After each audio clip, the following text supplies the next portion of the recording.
Por eso le voy a contar una historia de una familia que tenía dos hijos. Un hijo se caracterizaba por ser el más inteligente. Chino era pilo, sabía de todo. La mamá estaba feliz con él.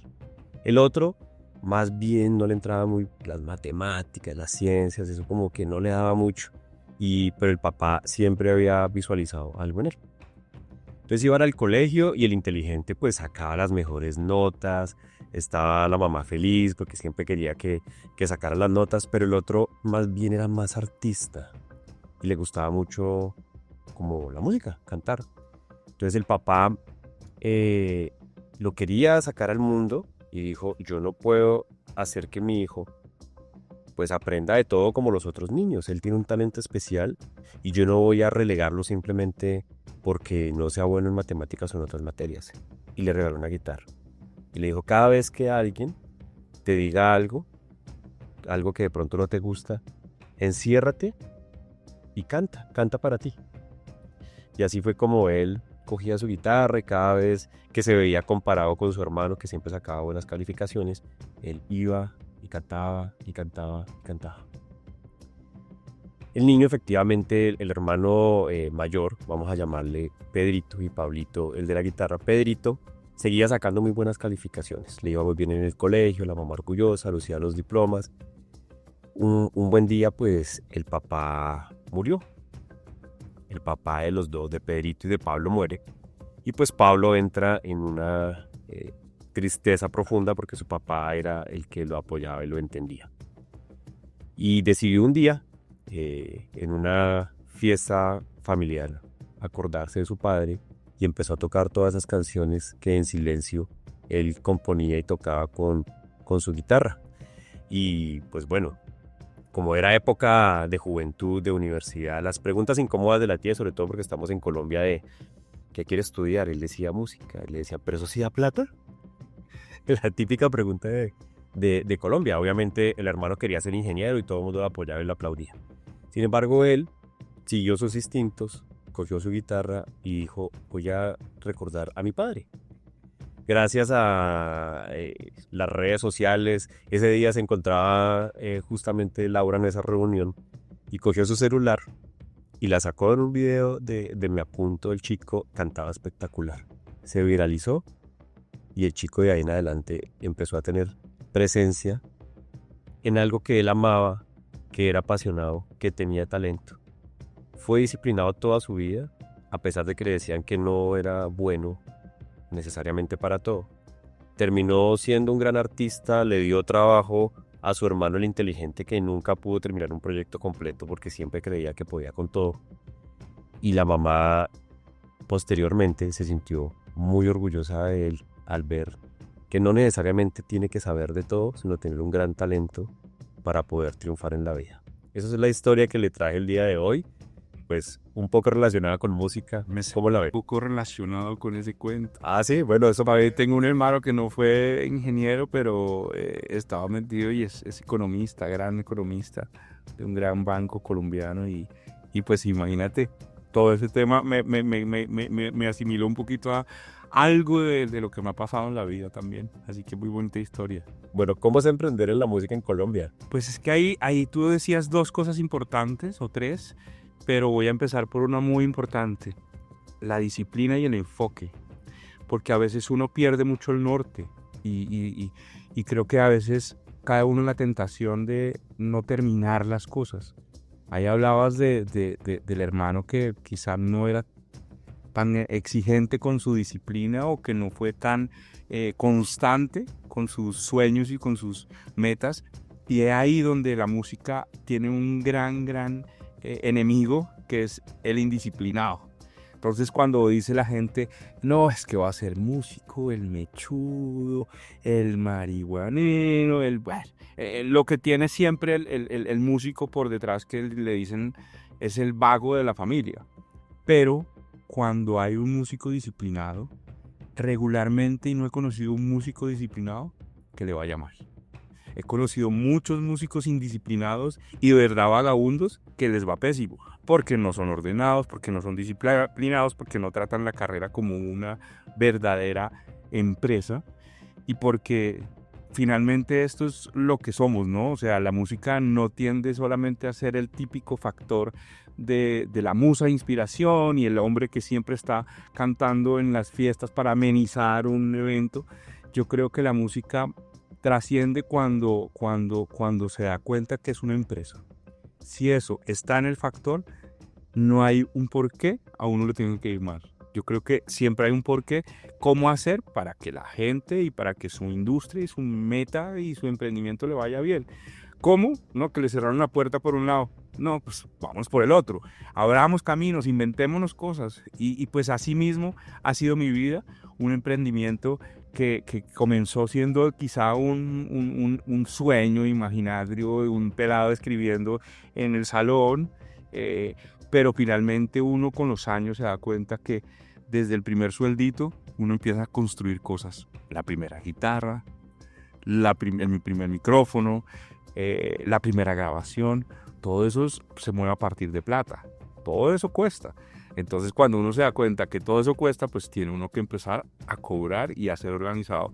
Y pues así comenzó yo, como todo operado, comencé en el año 2001, cuando me gradué del colegio, a darme cuenta que esta vaina no era tan fácil y que tenía que ser juicioso más que todo. Bueno, yo le cuento que yo cantaba en la ducha, yo era de esas personas que me creía cantante, cogía el cepillo con que se peinaba mi hermana porque se parecía a un micrófono. Sí, yo me imaginaba en grandes yo tuve ese escenarios. También lo tuve. Sí. Pues el micrófono al que pude llegar fue este para grabar podcast, no un escenario con miles de personas, que pues bueno, debe ser algo, una experiencia muy bonita. Y me acuerdo de un compañero, Camilo Menjura, ojalá lo podamos tener, sino que está en el exterior, muy talentoso, que llegaba a las fiestas en el colegio en bachillerato. No era tan bonito, ¿sí? No era como yo tan bonito. Pero Sí, sí. él cogía su guitarra y cantaba. Y tenía la atención de todas las niñas ahí. Y uno decía, pero caramba, quiero ser Camilo, ¿no? Lo decía más por ver cómo se volvía dentro del centro de atención.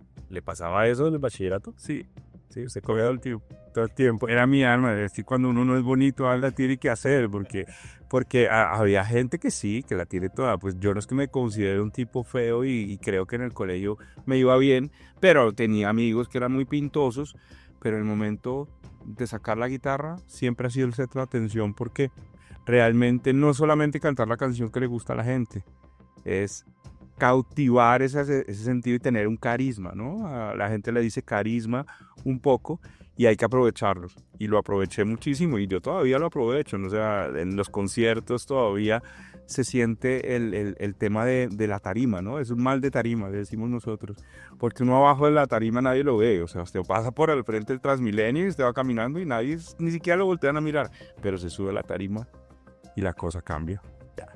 Ahí ya dentro de la tarima ya la cosa se convierte no solo para el tema femenino, también para los hombres. O sea, en general yo creo que es el momento donde uno está y por eso se inventaron las tarimas, para estar más arriba y poder tener el control energético de todo el mundo allá abajo. Por eso es fuerte. Lo que uno maneja allá arriba es energía de toda la gente que está allá afuera. ¿Cuánto lleva casado? Casado 6 años, con mi esposa, pues digamos que de relación 10 años cumplimos este año. Desde el 2015 empecé este mundo y a tiempo que le llamamos nosotros, el amor bonito, con Katy, una mujer que ha sido mi palanca desde hace 10 años, una década ya, construyendo nuevas cosas. Pero no sea tan modesto porque usted es un hombre simpático y además tiene la ventaja de estar en la tarima. ¿Cómo hace, pues, con esa energía femenina, con las fans y con su relación de pareja, pues? ¿Qué le dice su esposa? Pues mira que una cosa es la historia desde hace 10 años para acá, otra cosa es la historia de 20 años para acá.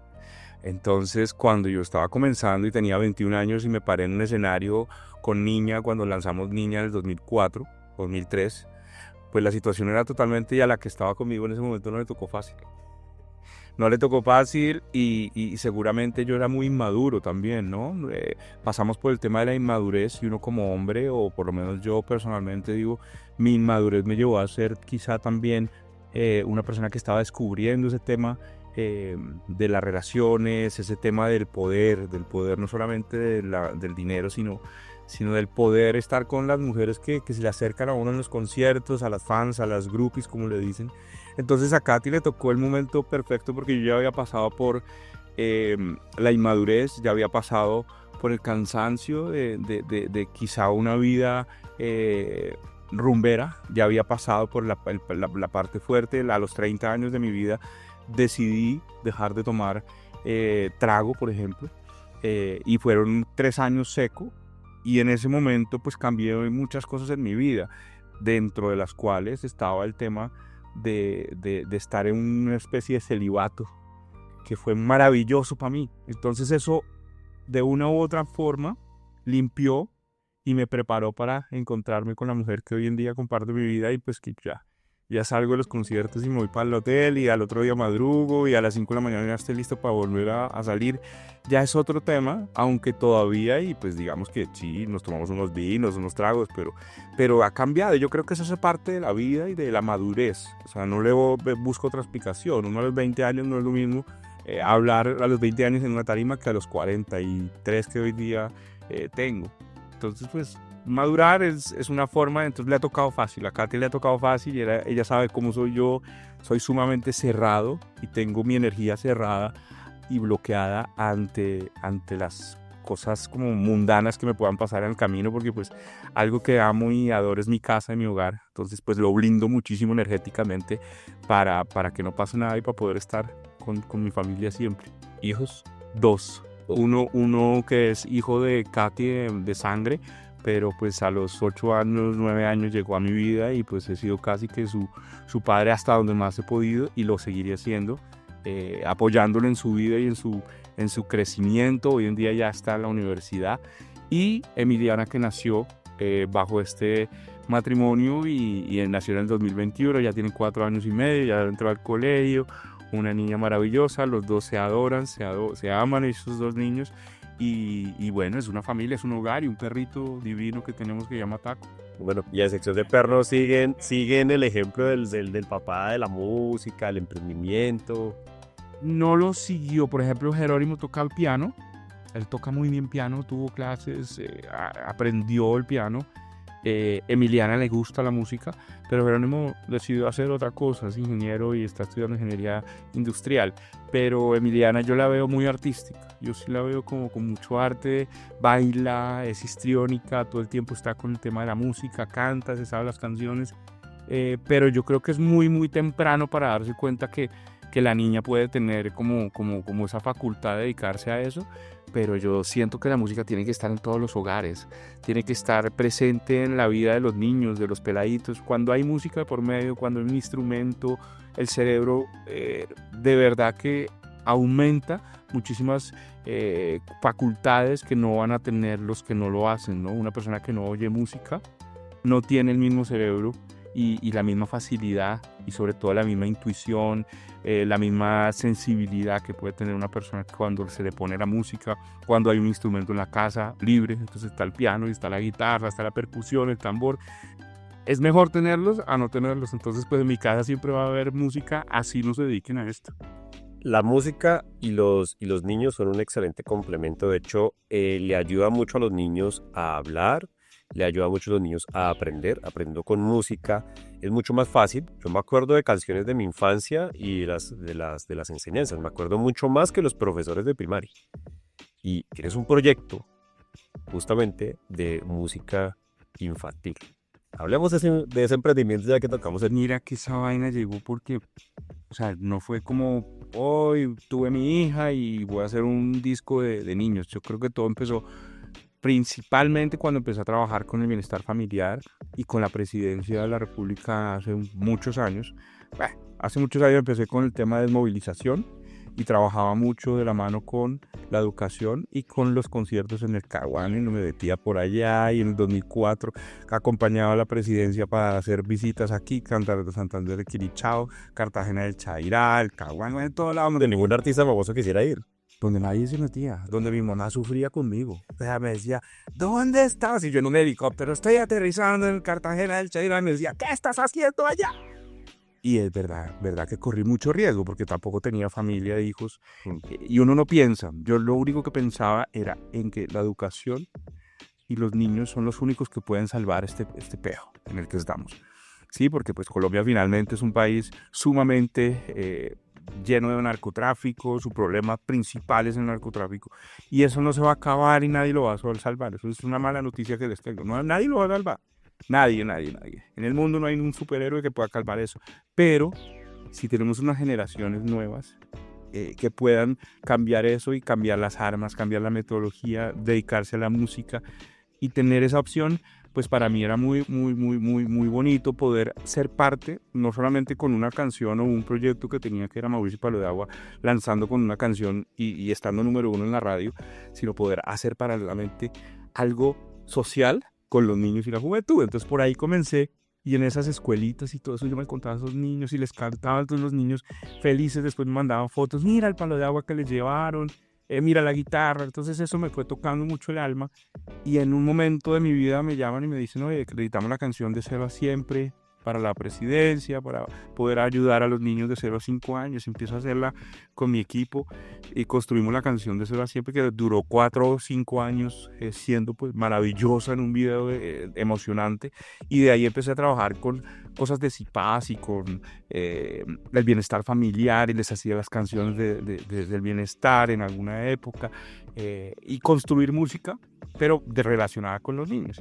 Cuando nace Emiliana, yo ya vengo con ese chipcito de la educación y de la música infantil por los consejos, porque pues no hay nada peor que uno ponerle a niños canciones pues que vengan con temas de violencia, temas de droga, de maldad, de maltrato. Y yo digo que siempre se le debe poner a los niños un lenguaje, porque los niños se educan a partir no solamente de lo que ven, sino también lo que oyen. El oído es un desarrollo totalmente cierto, y lo mismo la alimentación. Entonces, si hay comida chatarra, también hay música chatarra.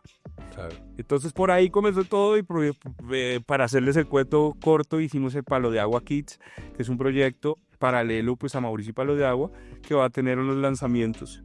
Y pues ya hicimos el primer álbum con unas canciones espectaculares. Hay una que se llama La Tortuga y el Elefante, que me ha causado pues unas sorpresas tremendas, porque en las plataformas se ha pegado y está en las playlists de los niños, de los peladitos, y hoy en día la gente ya no me conoce por niña o esa muchachita, dame tu amor, sino el de La Tortuga y el Elefante. Las nuevas generaciones. Nueva generación, y pues eso nos ha llevado a hacer y construir un proyecto nuevo también relacionado con el deporte, con letras bonitas, con letras que aporten y que le sirvan a la generación para que puedan construir un mejor país que pues, nosotros tenemos acabado. Bueno, usted de niño se imaginaba pues ser cantante y estar en una tarima, llegar a nominaciones que pues digamos es el sueño de muchos artistas y que llevan años y no lo han logrado. De hecho, usted lo logró muy joven. Entonces, ¿usted se lo imaginaba? ¿Se lo imaginaba así o...?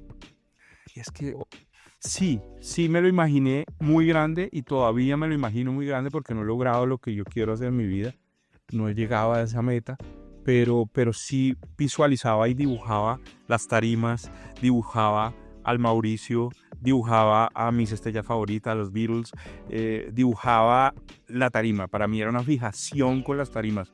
Entonces pues hoy en día visualicé algo con lo que me dediqué, y también esa es la parte de espectáculos públicos, porque tengo una empresa de conciertos, y entonces monto tarimas y monto luces. Me fascina, o sea, es algo que me encanta, el tema del concierto, del escenario. Y sí me lo imaginé, pero no en las dimensiones de decir, oiga, voy a sacar un disco y en el primer álbum voy a ser nominado a los Grammys como el mejor nuevo artista. Oiga, voy a sacar un álbum, voy a estar pegado con una canción 16 semanas número 1 en Colombia y en Latinoamérica. Oiga, voy a ir a hacer conciertos en Europa. No, este tipo de cosas nunca me los imaginé, porque pues uno dice siempre, voy a estar sonando y voy a tocar un par de conciertos en Bogotá. En ese mismo momento jamás pues dimensioné lo que se podía hacer. Obviamente hay cosas que he soñado toda mi vida, que todavía quiero cumplir, y es colaborar con los grandes artistas, ser mano a mano con Juan Luis Guerra, hacer canciones con el hombre, hacer canciones con grandes artistas, no solamente latinoamericanos, sino europeos, y creo que ese sueño todavía no ha dejado de estar aquí, así ya no lo dibuje como tal, eso sigue cambiando, ¿no? Entonces el primer paso era el escenario y hacer conciertos grandes y masivos, pero pues ese segundo es el que tengo que empezar a construir ahora con mi empresa y con mi vida, y es el tema de ser compositor, cantautor, colaborar, es otro mundo. Y pues es otro sueño, ¿no? Yo creo que eso nunca se va a perder. El día que yo pierda la noción de los sueños y pierda ese sentido de poder pronosticar en futuro, yo pierdo, pues digamos que mi carrera ya se acabó, todo, ya. Usted mencionó ahorita Bogotá, ¿el tropipop es bogotano? Pues es que el tropipop viene de la leyenda vallenata. El tropipop viene de lo que fueron nuestros juglares, ¿no? O sea, de discutir algo que hacía Leandro Díaz o hacía Escalona, en algún momento Lucho Bermúdez. Yo creo que el tropipop viene de esa época, viene de Lucho Bermúdez, el primer fusión tropical que hubo en este país se llamaba Lucho Bermúdez. Creo también que nosotros somos parte de una evolución que después se le puso un nombre, pero nosotros hicimos parte de la historia, la industria.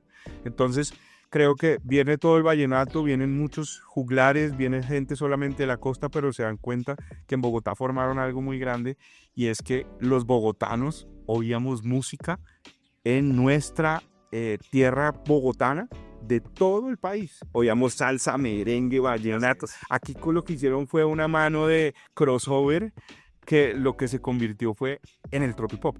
Entonces, por eso yo creo que ese tropipop viene desde esa época. Luego viene Carlos Vives claramente con su nueva vallenato y esa brecha que todos decimos, Abrió la puerta. ¡wow! O sea, se le puede meter esas guitarras, y ahí ya todos nos emocionamos seguramente. A mí me pasó que cuando sacan su disco, yo digo, wow, ese es el camino, vamos a hacer eso, vamos a hacer música colombiana, pero con nuestro sonido. Y ahí yo me encuentro obviamente con Jorge Gutiérrez, que era el maestro mío de música, y él viene con una musicalidad de manduco y de la cumbia colombiana, y viene con un tema caribeño que me cautivó, porque Jorge Gutiérrez, para los que no lo conocen, era el cantante manduco, el de la suavecita, báilame la suavecita, y aparte tenía una historia con el bus urbano, que era música urbana, de Colombia y de la zona andina.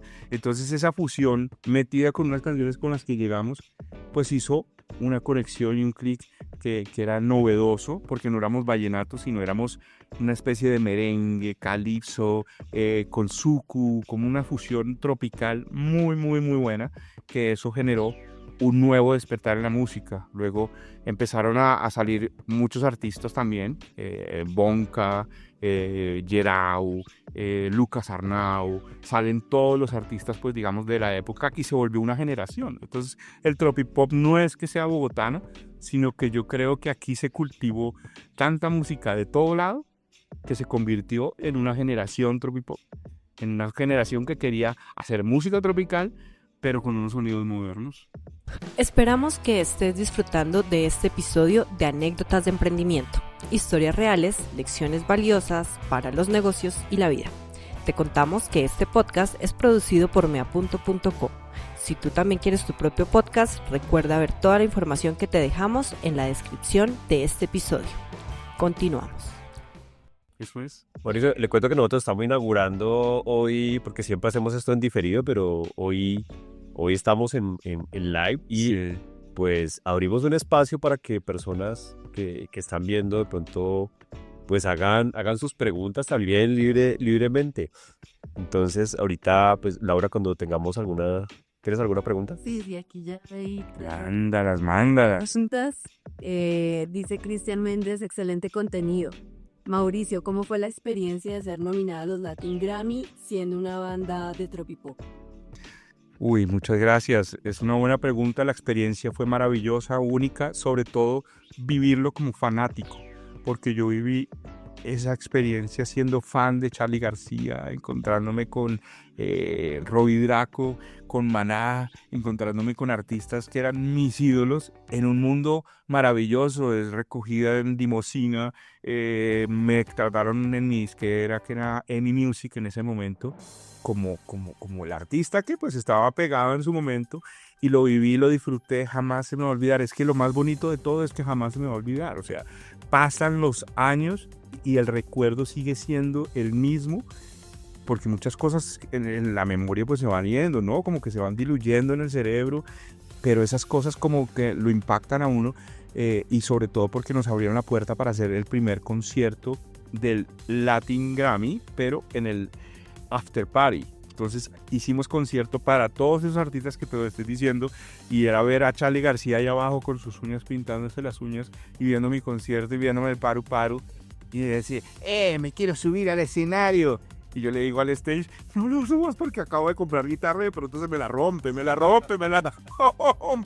Entonces, pues son situaciones que son únicas, creo que son irrepetibles, no porque no me vayan a volver a nominar a un Grammy, sino porque son momentos que son especiales en la industria, que era otra industria. Hoy en día la industria es totalmente diferente. Hace 20 años que estuvimos allá, es una industria que estuvimos el año pasado en los Grammys con todo nuestro combo de Tropipop, pero lo que vivimos era otra experiencia total, otra experiencia, y pues amo haber podido compartir con mis músicos y con la gente con la que fui esa experiencia de ser nominado como primera vez a un Latin Grammy. Bueno, ¿para qué eres? Aquí tengo otra. Lorena GB, ¿tienes alguna canción que lleve una anécdota personal y que nunca hayas contado en público? Bueno, sí, hay una que se llama Quiero volver a mi pueblo, del primer álbum. Esa es muy tremenda. Había un señor en la 80 y pico con séptima que se paraba, y eran de los desplazados por la violencia en una época de Colombia en el 2003. Y el señor se me acerca y siempre me contaba su historia. Y yo en el semáforo de la 81 ahí como que lo veía caminando y me contó la historia. Me dijo, yo soy desplazado de Colombia, vengo de no sé qué parte. Y ahí empezó una construcción de una canción que se llamó Quiero volver a mi pueblo, que habla de eso, de una persona desplazada de la violencia, pero pues que es una historia bonita, es una historia, está el primer álbum de Mauricio Palodeago que se llama Un canto caribeño, y pues desde las más sentidas. Ese álbum viene con mucho sentimiento. Hay otra que se llama Tierra de Ilusiones, que se la compuse al papá de un amigo que fue secuestrado en el 99. Mira que todo tiene mucho que ver con Colombia, ¿no? Sin ser político y sin ser hacer canciones que hablen de eso. Se llama Tierra de Ilusiones y habla también de Colombia y de la ilusión que le tenemos siempre a nuestro país para hacer canciones. Esas dos son como de las más fuertes. ¿Qué consejo le das a los músicos jóvenes que quieren entrar al mundo y cuál consideras que es el mejor género musical hoy? Está difícil esa segunda, pero la primera, ¿qué consejo? Perseverancia y disciplina. Eso sí, no lo dejo de lado, porque la gente a veces piensa que el ser músico, y sobre todo hoy en día, que la gente quiere rapidez, la gente quiere pegarse con un video. Eso es quítenselo de la cabeza. Hay que tener disciplina, un norte, bonitas canciones, buenos arreglistas, buenos productores, tener líricas importantes, a estudiar bastante el canto. Yo creo que lo primero es ser disciplinados y no caer en la primera falla, ¿no? Porque mucha gente deja las carreras o deja de hacer música o de hacer discos cuando no tiene un éxito. No, es que yo hice mi primer disco y yo pensé que iba a ser número 1 en la radio. No, olvídense de eso. Olvídense del primer lugar, olvídense de lo que pasaba en la industria anteriormente. Hoy en día lo que pasa es muestren su música, sus canciones, y tengan la paciencia y desarrollen empresa de otras formas. Vendan camisetas, vendan sus chaquetas, armen sus propios combos, tengan su propio público, inviten a sus propios conciertos, vendan las propias boletas, hagan otras cosas que realmente los va a tener y los va a motorizar en el mundo. Y por el otro lado, la siguiente pregunta, ¿cuál es el mejor género? Yo creo que es imposible decir cuál es el mejor género. El mejor género no existe, el género simplemente es un gusto, es como decir cuál es la mejor pinta de ropa. Creo que el mejor género es en el que ustedes se sientan puros y se sientan con buena energía en el día, el que no los deje en el piso, por ejemplo. Hay canciones y hay musicalidades que lo dejan a uno súper mal de energía, por ejemplo. Entonces uno se pone a oír ciertas canciones y te vas para el piso. Hay otras depresivas, hay otras de ánimos que te dejan muy arriba. Entonces yo creo que los géneros, entre mejor se puedan variar en la vida y en el oído, mucho mejor. No se queden solamente oyendo un género. Pasaba mucho en el vallenato, por ejemplo, que uno va a los juglares y allá solo se oía vallenato. Allá no había nada más, o sea, el que no oye vallenato no está acá. Entonces yo creo que hoy en día tenemos la maravilla de tener plataformas digitales donde pueden obviamente oír de todo, de todo, de todo. Yo no es que oiga de todo, pero sí oigo muchas cosas que no se imaginan ahorita. CM, ¿algún ritual antes de subir al escenario? Oh, sí, pues el ritual más grande es la concentración y el calentamiento de voz. O sea, cargo con un pitillito especial para calentar voz, muevo la garganta, trato de estar siempre como en relación a la garganta y a todo este instrumento, porque mi instrumento es la cuerda vocal, ¿no? La gente dice, ¿cuál es el mejor instrumento del planeta? La voz. Entonces ese es mi ritual. No soy de inciensos y de cosas así, me gusta la luz tenue, tengo un problema con la luz fuerte, entonces como que me toca como una luz más pasiva, como cálida. Eso es lo único que yo hago, como concentrarme un poquito más y tener como un nivel de concentración. Bueno, Mauricio, ¿con quién de esos artistas hablaba mucho de perseverancia? Porque de pronto la gente o uno no ve la historia detrás del éxito. O sea, siempre hablan que el éxito es la punta del iceberg, pero abajo Sí. hay una serie de fracasos, de cosas que pasaron. Carlos Vives sacó discos completos y no le pegó ninguno hasta que la rompió ya con el álbum de Vallenato. Bueno, Escalona un poquito le ayudó y posteriormente ya pues Clásicos de la Provincia que lo catapultó en el éxito. Shakira, que sacó canciones que, bueno, ya hasta que sacó este álbum de rock, que por Radioactiva creo que fue que sacaban estas canciones de artistas colombianos y también pues de ahí en adelante nadie no la han podido detener. Entonces siempre hay, y en todos los emprendimientos, fracasos o aprendizajes, como que parece muy cliché, pero creo que eso es importante que los emprendedores sepan, porque no todo es color de rosa. Hay cosas que suceden cuando uno se siente totalmente frustrado. ¿Cuál ha sido ese fracaso que usted dice, ahora quiero botar la toalla? Yo creo que el momento más duro de mi carrera ha sido en cuanto a ese tema de fracaso y creer que iba a tirar la toalla, cuando la industria musical está en crisis. En ese momento estamos hablando de entre 2010-11 a 2013, cuando las discográficas se acaban. Entonces yo salí de EMI Music y los artistas salen de sus compañías, cada uno se va para su lado, ¿no? Y nos volvemos independientes.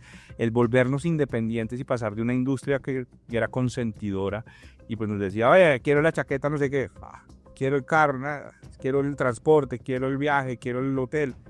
Pasar de ese momento donde éramos consentidos por la industria del disco a pasar a ser de industria independiente fue la parte más difícil de mi vida, pero eso me ayudó, como tú lo dices, a ver que fue positivo para mí y para el aprendizaje de ser emprendedor y ser una persona juiciosa en cierto sentido, con las inversiones, con todo lo que vería. Entonces, pues yo siempre he sido juicioso, o sea, he tenido discotecas desde el año 2007, fue mi primera discoteca, bar, restaurante. Tuve en Bogotá 5 o 6 sitios grandes, unos pequeños. Estuve metido en la TEA en Bogotá, estuve metido en Filomena, luego abrí en una discoteca en Neiva, esto se llamaba Macarena, luego me metí en otra que se llamaba 6 en Ibagué. En fin,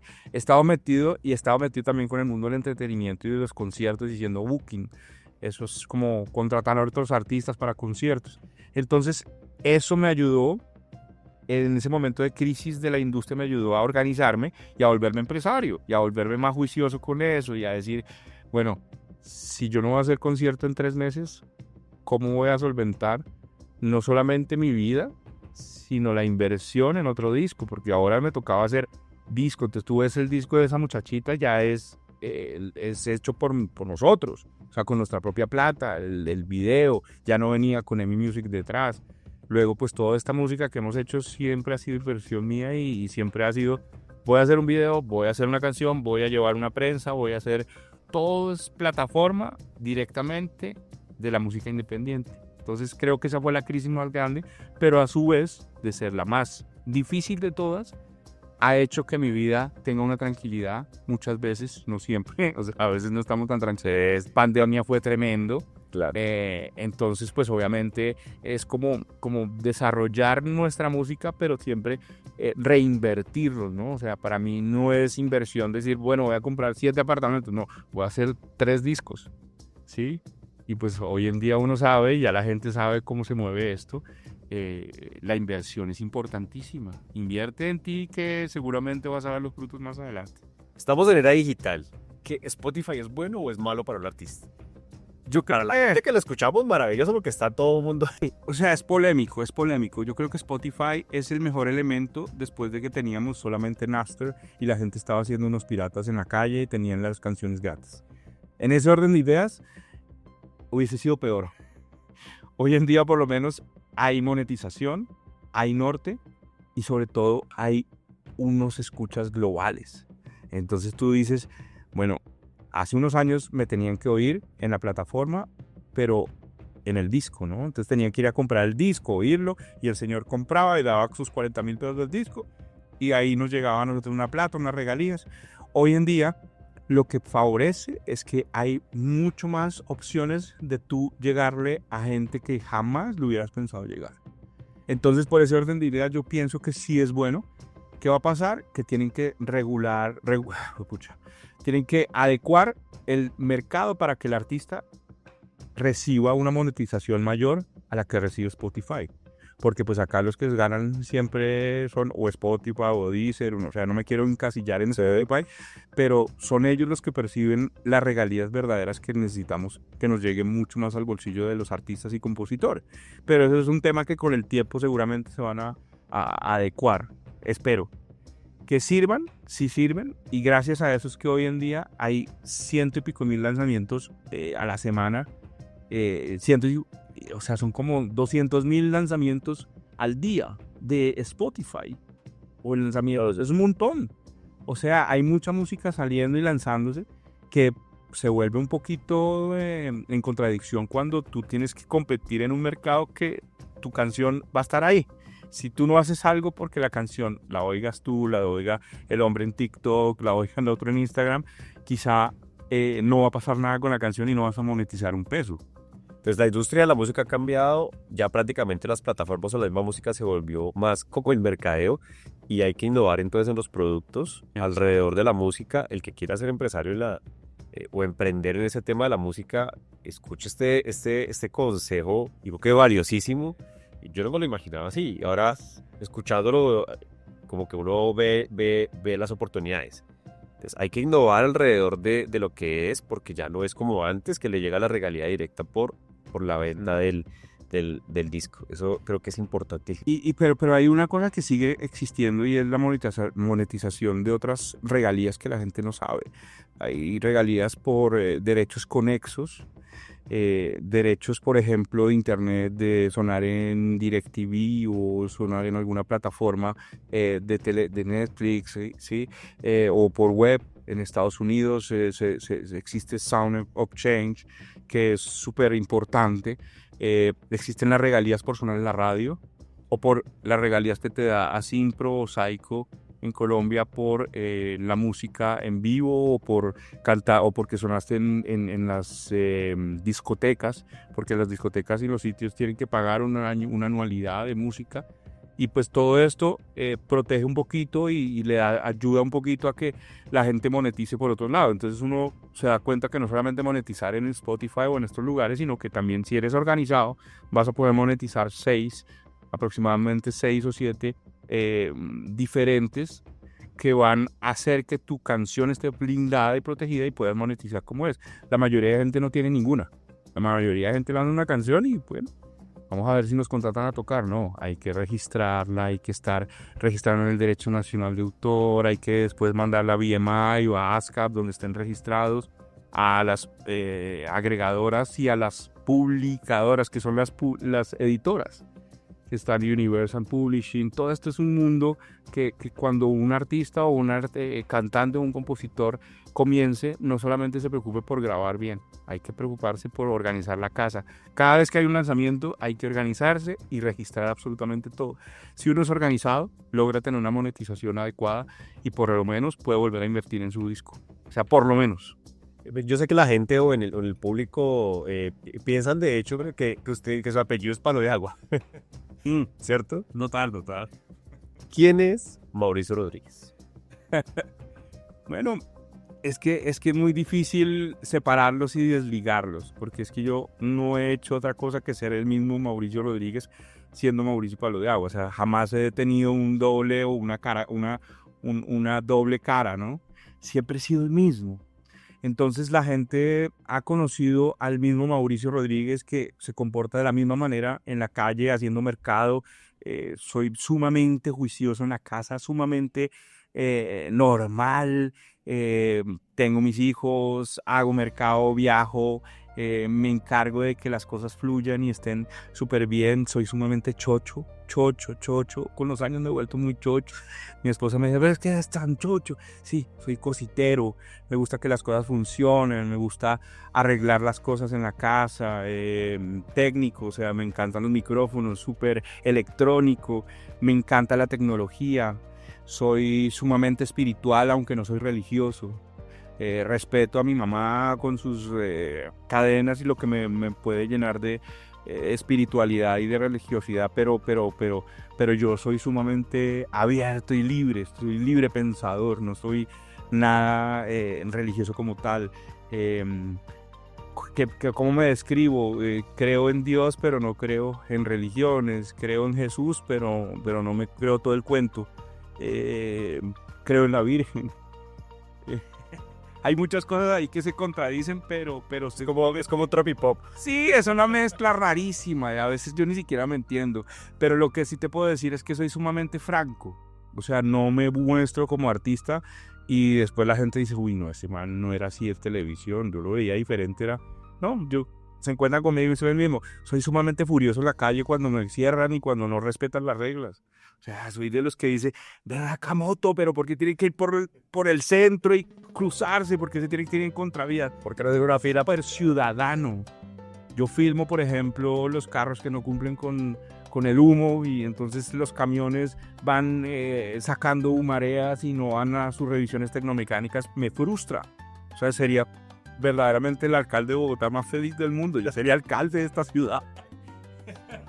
Pero esa información te llega a ganar de ver si organizamos los capas de movilidad. No, pero por supuesto, si necesita ayuda, yo ahí le ayudo. Yo lo he escrito. Pero sería más del tipo de Antanas Mocos, que pienso yo que ha sido el mejor alcalde que ha tenido esta ciudad. Sí, yo creo que De tapar, de cómo es posible. Bueno, yo comparto eso. Si yo voy en una fila de carros para pasar, pues haga la fila como los otros 20, pero pasa el que... Y los otros los irá. de la vía, oiga, se da el paso, sea cordial. Yo creo que sí sería muy por el lado de Antanas Mocos, muy, porque yo le debo esa cultura ciudadana a sus manitas, a sus señales. Para la gente que no le tocó, había unas señales que uno llevaba en su carro, porque pues hoy ya nadie tiene, porque ya todo el mundo anda con vidrios polarizados, pues no se ve. Eran unas manitas que decían A ver, mal hoja. o bien. Y eso nos educó, las cebras, el dar el paso, el respetar los semáforos. Yo no puedo concebir que la gente se vaya en contravía. Yo creo que sería un alcalde por ahí, por ese lado, por la parte de educación y poderle decir a la gente que no es que estemos mal. Lo que pasa es que el bogotano sí fue educado por Antanas, pero como Bogotá es una ciudad de todos, en Bogotá aquí vive todo el mundo. Aquí no hay nadie que diga, es que aquí los bogotanos, no. Los bogotanos somos unos, pero también aquí vive gente de todo lado, que está bien, es una capital. Y yo respeto que haya gente de todo lado, me encanta. O sea, pero sí la educación se nota cuando la gente no es de Bogotá. El bogotano como tal tiene esa educación. El bogotano que es de mi edad, respeta. Estoy seguro de eso, así como tú, Sí. o como... ¿sí? O sea, los bogotanos estamos educados por esa época del tema Mocus y esas alcaldías que nos educaron y nos enseñaron a respetar a los demás. Bueno, que se cuiden los políticos porque si no más damos a Mauricio como alcalde de Bogotá. No, Yo tengo mi voto. yo sería feliz, pero pues obviamente no es lo mío. Cada cual y zapatero a sus zapatos. Claro que sí. Sí. Mauricio, ¿usted qué haría si pierde todo y tenía que comenzar de cero mañana? ¿Cuál sería su paso a paso? Qué buena pregunta, pero difícil. Déjame pensarla. O sea, no se la voy a contestar tan rápido. ¿Qué haría? Yo creo que haría lo mismo. Haría lo mismo que es música. Crearía. Yo creo que la creatividad me ha llevado a mí a ser una persona exitosa en mi vida. Crear de la nada, de ceros. O sea, crear un proyecto, crear una canción, crear, no sé, música para televisión. Me encanta la creatividad, entonces pues creo que por ahí tengo ideas y hacerle mucho caso a la intuición. Yo creo que cuando uno le hace caso a la intuición, tiene solucionada la vida. No es que yo la tenga solucionada, todos los días lucho para que mi vida esté tranquila, pero si el día de mañana vuelvo a comenzar de cero, no sería otra cosa que músico o artista. Bueno, nuestro podcast va muy dirigido a empresarios, emprendedores y siempre tenemos un propósito de tocar el corazón de alguno de ellos. Todos estos empresarios o personas que piensan vivir de la música o de la industria de la música, un consejo muy rápido, Mauricio, para ellos. Yo creo que hay que unir la música con el emprendimiento. Cuando uno habla de música no puede dejar de lado que sea un emprendimiento. Si uno logra entender y poder darse cuenta que la música no es más que una empresa y que sigue siendo un emprendimiento, van a lograr muchas cosas. A propósito, hay que estudiar bastante, hay que oír bastante podcast, hay que meterse en la industria de la música, hay que saber. El artista de hoy en día no es válido que no sepa de sus regalías, no es válido que no sepa de sus derechos, no es válido que no sepan algo de derecho. Yo creo que la gente tiene que aprender algo de derecho, así sea a las patadas. A mí me tocó aprender a las patadas y con pedos y con bollos, aprender que tengo derechos y pues a valorar lo que hay ahí, porque si no alguien va a cobrar por usted. Si usted no está cobrando sus regalías, alguien las va a cobrar por usted y esperemos que no sea ajeno a su música. Yo creo que es ahí donde uno tiene que darse cuenta que este mundo de la música es muy importante seguir estudiando y capacitarse, aprender todos los días, negocio de la música, business. Listo. Mauricio, de sus negocios. ¿Qué negocios están vigentes en este momento? ¿Cómo pueden las personas o que estén interesados en colaborar, en invertir, en apoyar de cualquier manera en los negocios que tiene y en dónde los encuentran? ¿En qué redes o cómo los encuentran? Mira, yo creo que mi negocio hoy en día, el mayor negocio es mi música. Estamos en Spotify, en todas las plataformas digitales, como Mauricio Palo de Agua. La música, descarguen las canciones. Si usted descarga nuestra música, está en nuestra música y en nuestro bolsillo. Cuando descargan las personas las canciones de Mauricio Palo de Agua, a mí me genera una regalía maravillosa. Entonces, la invitación es esa. Cuando hablas de negocios como tal, hasta ahora estoy empezando a desarrollar uno nuevo de música, de bar. Quiero hacer un nuevo bar y un nuevo sitio de comidas. Quiero volver a emprender. Antes de pandemia dejé el último que fue en Ibagué y me salvé porque cerramos en 2019 en diciembre y cuando terminaba toda esta época en marzo, cuando empezaron y nos encerraron, dijimos qué salvada la que nos metimos. Pero digamos que negocios como tal, abiertos para la gente, es mi música, mis canciones y lo nuevo que viene, porque venimos con nuevo disco de niños, de Palo de Agua Kids, con nuevas colaboraciones y pues obviamente siempre pues de la mano de todos nuestros conciertos. Yo creo que los conciertos son los que tienen mi motor. Tengo un emprendimiento con EIE Producciones, que es mi empresa, que hacemos conciertos para empresas, hago eventos empresariales. Hago mucho evento empresarial en EIE Producciones. Ahí en redes, en Instagram y en Facebook, en todo lado está, pues, digamos, el link donde pueden chatear. ¿Cómo los encuentran? En Instagram, Mauricio Palo de Agua, y en Facebook, en todo lado, en mis canales, mejor dicho, está toda la conexión con EIE Producciones, que, pues, lo que hacemos es música, eventos empresariales, tarimas, luces, booking, llevamos artistas, orquestas, en fin, todo el tema de entretenimiento lo estamos manejando junto con mi esposa y pues un equipo de trabajo que realizamos todo el cuento, ¿no? Es una empresa maravillosa que llevamos ya que 13 años con ella. Bueno, por eso lo felicito por eso y le agradezco muchísimo que nos haya dado este espacio, que nos haya contado sus historias y que hayamos inspirado a personas o inspiremos a personas que nos escuchan y nos ven, pues que se metan a la industria de la música sin miedo, pero con precaución, formalizando, haciéndolo como una empresa, más que como un hobby.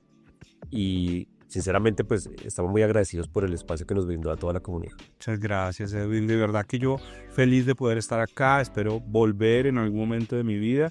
A ustedes muchas gracias y recuerden, los músicos que están oyendo eso, la gente que se quiera dedicar, ya saben, la primera excusa es decir, no, es que yo voy a ser músico, pero el músico es emprendedor, es negociante, cuida sus derechos y hace billete. El músico tiene que hacer billete.